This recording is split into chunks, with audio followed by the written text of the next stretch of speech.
A paz do Senhor, meus amados irmãos, minhas amadas irmãs em Cristo Jesus, família de Deus. Nós louvamos ao nosso Deus por mais essa oportunidade nós podemos encontrarmos e participar da palavra do nosso Deus, daquilo que Deus tem colocado em nossas vidas, falado conosco a cada dia. E nesse dia eu estava meditando na palavra do Senhor e nas experiências que nós temos em nossas vidas, muitas delas experiências boas, muitas talvez não tão boas, e eu me lembro de algumas frases que a minha velha mãe sempre dizia. A minha mãe, ela está viva, mas ela, infelizmente, ela teve um AVC e já não tem mais aquela memória boa para usar suas frases, né, de experiência que nos passava. Mas eu me lembro, minha mãe sempre dizia o seguinte: olha, meu filho, a vida é uma caixinha de surpresa. E sempre ouvi essa frase, sabe, dos lábios da minha mãe. E realmente a vida, ela é uma caixinha de surpresa. E às vezes surpresas boas e às vezes surpresas até não tão boas, surpresas ruins em nossas vidas. Nós estamos vivendo aí uma famosa caixinha de surpresa que nós não esperávamos. Nós fechamos o ano de 2019, que foi um ano bem difícil, né? Iniciamos um ano de 2020 cheio de expectativas, cheio de esperanças boas em nossos corações, esperando que se cumprisse promessas em nossas vidas, e de repente a gente vê tudo assim, as igrejas se fechando, as pessoas tinham uma vida controlada, um comércio controlado, a sua vida estruturada, mesmo diante das situações difíceis de 2019, a pessoa está conseguindo ainda levar a sua vida de uma forma difícil, controlada, e aguardando 2020 mais confortável, com mais facilidades, e de repente nós vemos hoje a situação em que pessoas aí que estavam com suas vidas estruturadas e hoje comércios todos fechados, pessoas desempregadas, pessoas que aguardavam promessas em suas vidas e de repente elas estão se perguntando: onde está a promessa em que Deus realmente me prometeu? Como vai se cumprir essa promessa diante dessa situação que nós estamos vivendo hoje, dentro do nosso país ou diante da situação que o mundo está vivendo?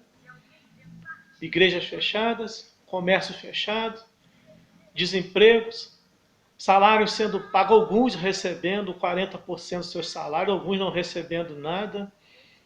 Pessoas hoje que tinham a vida controlada, contas pagas, hoje estão devendo, endividadas. E a promessa ela não se cumpriu na sua vida. E a gente vive hoje esse momento difícil. Eu me lembro a situação, meus amados, que um trabalho que eu fiz há muitos anos atrás, em Angra dos Reis, numa ilha. E nesse trabalho, o caseiro ele tinha que me buscar no cais do porto, de lancha, ou às vezes ia de barco.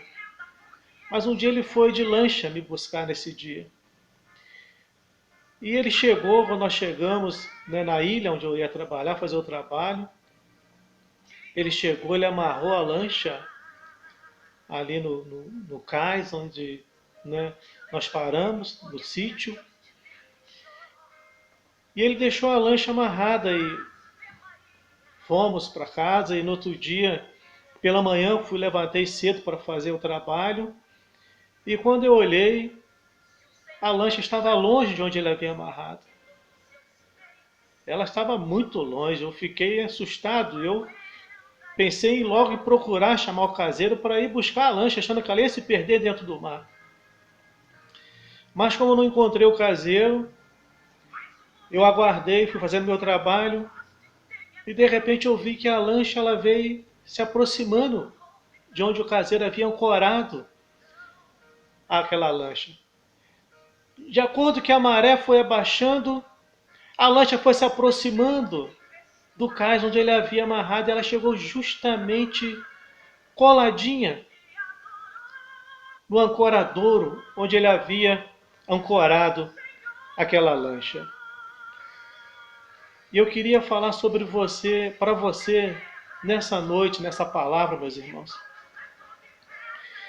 que a esperança, ela é a âncora da alma.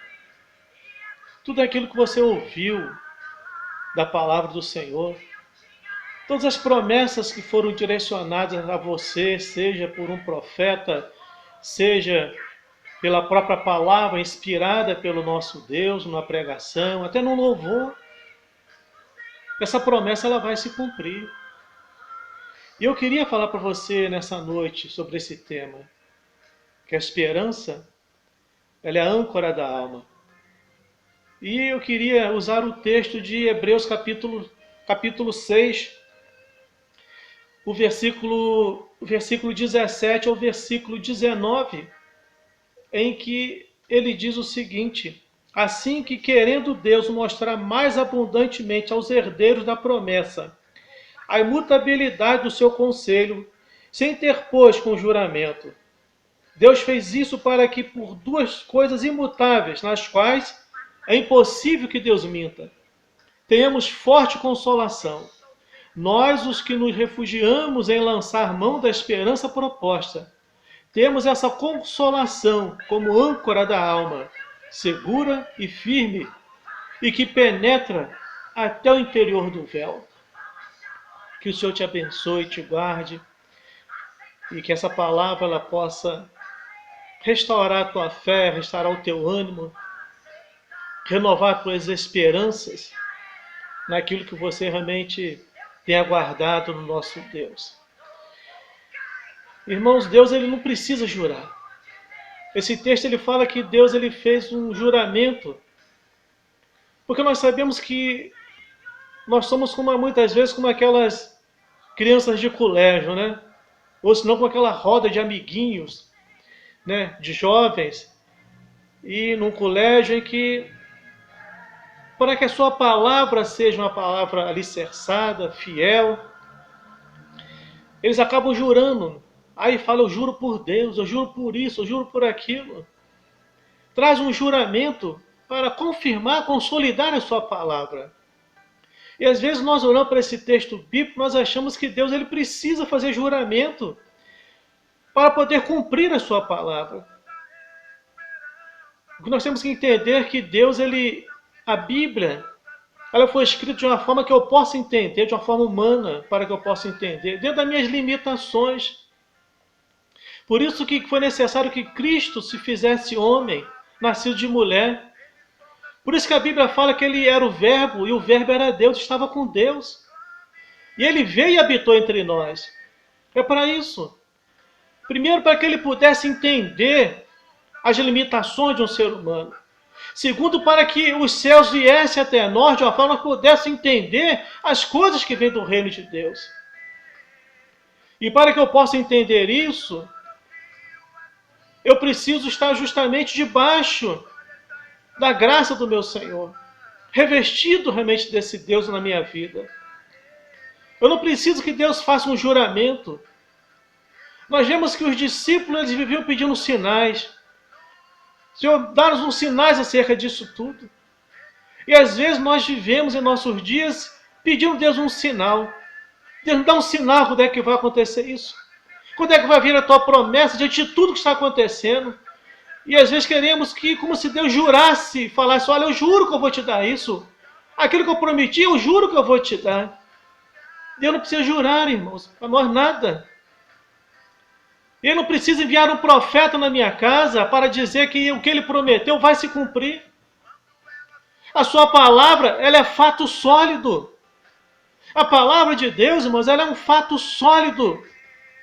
Ela é confiável. Mas, irmãos, uma coisa incrível.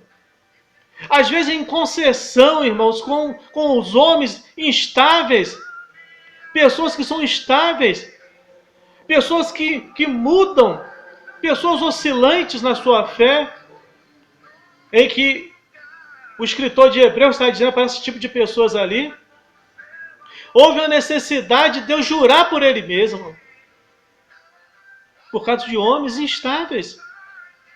Pessoas que mudam muitas das vezes as suas opiniões, pessoas que mudam aquilo que às vezes elas fazem um pedido para Deus, e geralmente os nossos pedidos, eles não vêm de imediato aquilo que eu estou pedindo, no momento em que eu pedi. Quantas pessoas, irmãos, nessa passagem de ano, de 31 para dia 1º de janeiro de 2020, fizeram seus votos, seus pedidos para o Senhor. Clamaram, choraram, apresentaram ao Senhor um pedido, um clamor, fizeram votos, promessas para o nosso Deus, e de repente hoje elas estão confusas, em que as coisas não estão acontecendo. Então Deus, ele precisou fazer um juramento para pessoas assim, pessoas instáveis, pessoas oscilantes na sua fé, em que quando a promessa demora, as pessoas já começam a pensar em outro tipo de plano, de outro pedido. Eu sempre falo que pessoas assim são aquelas pessoas que sempre têm uma outra carta chamada carta na manga. Nós vemos exemplo disso é quando Josué disse para o povo de Israel: olha, vós quereis servir a outro Deus, servir. Quereis servir a Baal, servir. Mas eu e minha casa serviremos ao Senhor nosso Deus. Porque ali existia um povo oscilante. Quando as colheitas eram boas, eles lançavam mão de Deus Aserá, Baal. Mas quando as coisas ficavam difíceis, extremas, eles corriam para o lado do Deus soberano, viviam uma fé oscilante. É como se eles vivessem em cima de um muro. O lado que responder primeiro é para ali que eu vou. E Deus, quando o escritor de Hebreus ele escreve essa carta, esse texto, capítulo 6,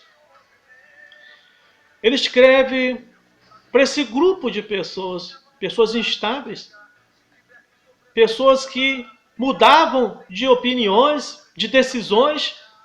Era só as coisas mudarem, era só justamente as coisas não acontecerem quando eles queriam, como eles queriam, eles já começavam ao chamado plano B, com a sua fé oscilante. Então o que eu vivo hoje, irmãos, hoje o que eu estou vivendo na minha vida, o que você está vivendo, talvez não seja o que você está vivendo, que você realmente uma promessa, se cumpriu a promessa de Deus. Mas geralmente o que nós vivemos é justamente a promessa de Deus que eu estou vivendo hoje. É o que Deus prometeu nos atrás na minha vida. O que eu vivo hoje é o que Ele prometeu. Essa promessa em minha vida, o meu ministério, é o que Ele prometeu. E talvez o que você está vivendo não é o que Ele prometeu ainda. Existe um tempo para todas as coisas. Abraão poderia ter recebido a promessa rápido, mas levou 20 anos para se cumprir a promessa em sua vida. Você já pensou nisso? Aguarde. Então, irmãos, existe aquela chamada impossibilidade, irmãos, de Deus mentir. Não tem como Deus mentir. Nós é que às vezes, irmãos, em nossas limitações, nós trazemos Deus para dentro do nosso nível de entendimento, seja intelectual, seja teológico, e nós achamos que Deus ele está naquele nosso nível e vai falar conosco de uma maneira, Ele fala conosco de uma maneira que eu possa entender, mas Deus não se limita ao meu conhecimento, ao meu espaço de tempo. Então, irmãos, Deus ele não mente. Existe uma impossibilidade do nosso Deus mentir. Porque o próprio livro de Isaías, ele fala que os seus caminhos são mais altos que os meus caminhos, que os nossos caminhos, e os seus pensamentos são mais altos que os nossos pensamentos. Então não tem como, irmãos. Você olha para o Salmo 139, você vê um Deus onisciente, onipotente, onipresente. Um Deus que ele justamente, irmãos, antes que nós fôssemos formados, ainda uniforme no corpo, no ventre das nossas mães, no útero de nossas mães, ele já tinha todos os nossos dias contados. Então, olha o Salmo 139, você vê justamente um Deus que ele é onisciente, ele é onipotente, ele tem todo o poder sobre todas as coisas. Ele fala que de longe, irmãos, ele conhece os nossos pensamentos. Então existe uma impossibilidade desse Deus mentir. Deus não mente. Você olha para o livro de Números, capítulo 23, versículo 19. Você vê que ele fala que é um Deus que ele não é como homem, nem como filho do homem. Ele não é homem para que minta, nem filho do homem para que se arrependa. Então você está vivendo hoje a situação, você fala, ó, Deus, você pode falar, Deus, ele não mentiu. Mas Deus se arrependeu de ter me feito uma promessa. Deus não se arrepende, irmãos. Quando você olha na Bíblia, e Deus se arrependeu de ter feito isso, não existe uma palavra para explicar esse arrependimento de Deus, mas Deus não se arrepende do que ele fez, ou do que ele faz. Não pode um Deus onisciente, um Deus que vai saber o que vai acontecer daqui em fração de segundos, ele se arrepender. Um Deus que ele fala no livro de Jeremias, irmãos, que ele tem o nosso nome escrito na palma da sua mão, como é que ele pode se arrepender? Um Deus que fala que ele conhece o nosso deitar e o nosso levantar, como ele pode se arrepender de alguma coisa nas nossas vidas? Não tem como. Ele tem o domínio, o poder sobre todas as coisas. Então você vê que a carta de Tito, capítulo 1, versículo 2, ele fala o seguinte, ó, na esperança da vida eterna que Deus que não pode mentir, na esperança de um Deus que não pode mentir, prometeu antes dos tempos eternos. Na esperança de um Deus que não pode mentir, meus irmãos. A sua palavra ela é segura como a promessa. Essa palavra de Deus ela é segura como a promessa, meus irmãos. Deus não voltará atrás naquilo que pronunciou, entende bem. O que ele se entende bem, se foi ele que pronunciou, se foi ele que prometeu, ele não voltará atrás naquilo que ele prometeu para você. A Bíblia, irmãos, ela é tremenda. Ela fala que Deus ele vela pela sua palavra, ele zela pela sua palavra. Essa palavra quer dizer que ele cuida para que ela se cumpra. Então, se ele prometeu algo na sua vida, ele vai fazer de tudo para que se cumpra. Em algum momento você pode até ter um deslize, seja espiritual, seja moral, seja talvez uma falta de fé, mas Deus vai te trazer para a centralidade da vontade dele e vai se fazer cumprir justamente aquilo que ele te prometeu. Porque ele não volta atrás, irmãos, daquilo que ele prometeu. Deus ele é tremendo demais. Deus, o juramento de Deus, irmãos, ele tem poder para cumprir tudo que prometeu na sua palavra. Tudo que foi escrito na palavra, na Bíblia, vai se cumprir, tem se cumprido e vai se cumprir a cada dia. Ele tem esse poder, irmãos, porque ele cuida dela de todas as formas para que tudo se cumpra. E você vê que a Bíblia é um livro tão maravilhoso. Você não vê rasura, você não vê emendas. Ela vai se cumprindo, ela vai se completando. Em cada capítulo, em cada livro, em cada capítulo, em cada versículo. Ela vai se cumprindo a cada dia. Então, irmãos, essa palavra, ela é a âncora da nossa esperança. Ela é a âncora. Quando você olha para o livro de Atos, capítulo 27, irmãos, do versículo 13, 18 ao 20, irmão, você vê uma coisa incrível que nós estamos vivendo hoje, no nosso dia. Talvez você que está vendo esse vídeo, está vivendo essa situação. Em Atos 27, versículo 13, ele conta a história que aqueles homens, eles entram naquele navio e eles começam eles procuram, eram homens experientes no mar. E eles procuram justamente o lado sul, que era um lado que o vento era um vento tranquilo. E quando eles levantam a vela, porque estava por aquele vento sul, aquele vento tranquilo. Mas de repente, irmãos, aquelas águas o lado sul que eles pensaram que era um lado tranquilo, de repente se levanta um vento chamado vento equilhão, né? Ou vento euroquilhão, euroaquilhão, que quer dizer euro, que era o vento leste, e o vento aquilo, que é vento do norte, euroaquilhão. Vento norte e o vento justamente leste, que eles não esperavam aquele vento que veio justamente, irmãos, levantando tudo, transformando tudo, aquele alvoroço dentro do barco, em que eles ficaram durante muito tempo sem ver a luz do dia. E eles perderam, o texto fala que eles perderam a esperança quando eles se confrontaram com esse vento euroaquilhão. Eles perderam a esperança. Para eles não tinha mais esperança, perderam a luz, ficaram vários dias, irmãos, no escuro, em trevas, como diz o texto. E você, quem sabe, você está vendo esse vento euroaquilhão na sua vida. Ele estava tudo tranquilo. De repente, você pegou esse vento que veio transformando tudo. E de repente você está numa situação complicada na sua vida. Perdeu a esperança, como Paulo e aqueles homens experientes naquela embarcação.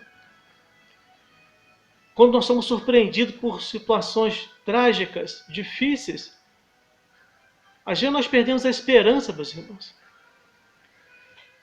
E quem sabe hoje Deus quer renovar essa esperança em sua vida. Quem sabe hoje você precisa desse renovo, dessa esperança em sua vida.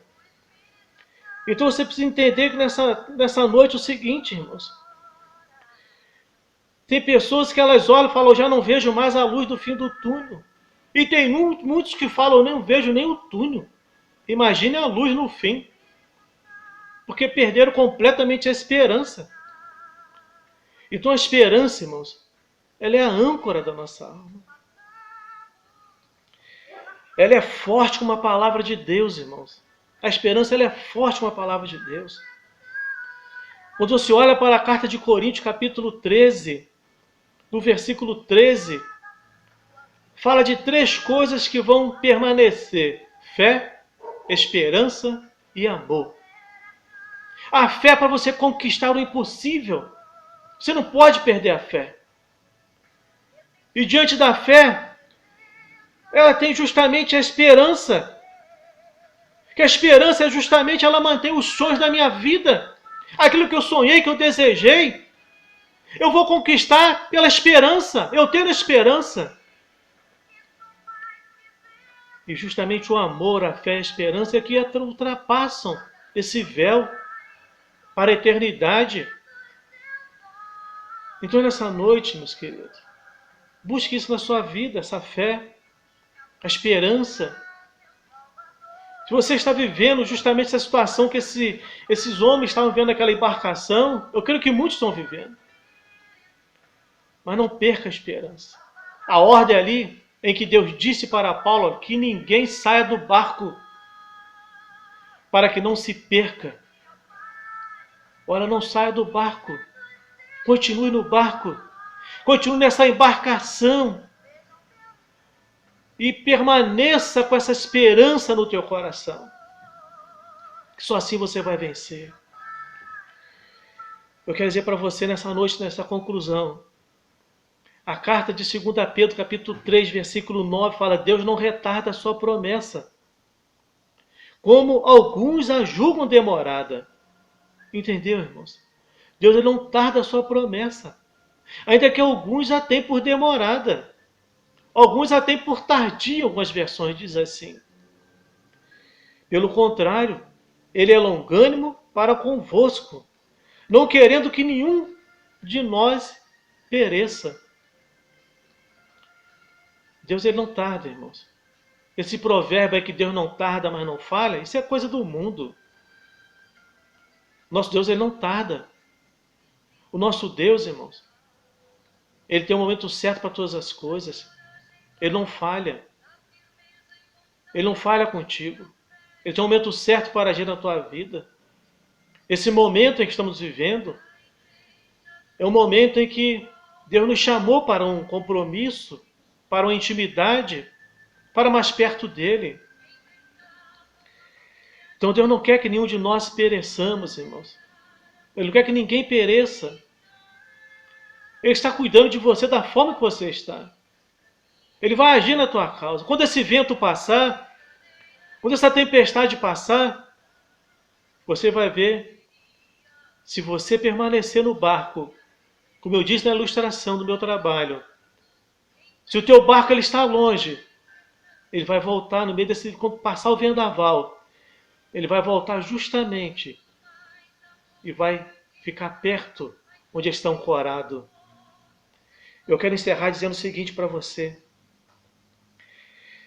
que em Atos 27, versículo 29, aqueles homens receosos que fôssemos, eles diziam o seguinte, receosos que fôssemos atirados contra lugares rochosos, lançaram da popa 4 âncoras. Eles não lançaram somente uma âncora, eles lançaram 4 âncoras e oravam para que rompesse o dia. Eu quero te dizer para você nessa noite, encerrando essa palavra, se você lançou apenas uma âncora e você não está conseguindo aguardar, lance as 4 âncoras. Lance as 4 âncoras, a primeira é a âncora da fé. Lance a âncora da fé. Lance a âncora da esperança. Lance a âncora da perseverança. E lance a âncora do amor. Lance essas 4 âncoras. Se uma não tem suportado, você não tem resolvido, lance as 4 âncoras. Se o vento tem sido tremendo, apenas uma âncora, você está se sentindo ser arrastado, lance as 4 âncoras. E você vai vencer essa peleja, essa batalha.